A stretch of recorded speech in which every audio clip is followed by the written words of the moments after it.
একসঙ্গে ২০টি গাড়ি টেনে রেকর্ড করেছেন এক কুস্তিগির। তার নাম আশরাফ কাবঙ্গা মাহরুস।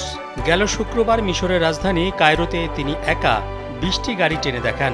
একটি ভিডিও ফুটেজে দেখা যায় কাবঙ্গা সেই স্থানে পৌঁছেছেন যেখানে প্রস্তুতির সময় গাড়িগুলোকে একসাথে বেঁধে দূরত্ব পরিমাপ করা হচ্ছে।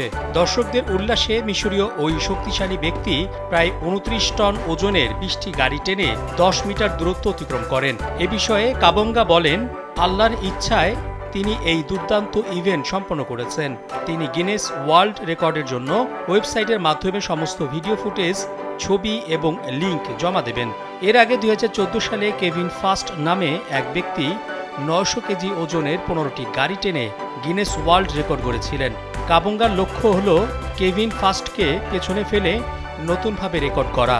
এর আগে ২৭৯ টন ওজনের একটি ট্রেন এবং একটি পাতাল রেল কার্ট ট্রেনে রেকর্ড গড়েছিলেন আশরাফ কাবঙ্গা মাহরুস।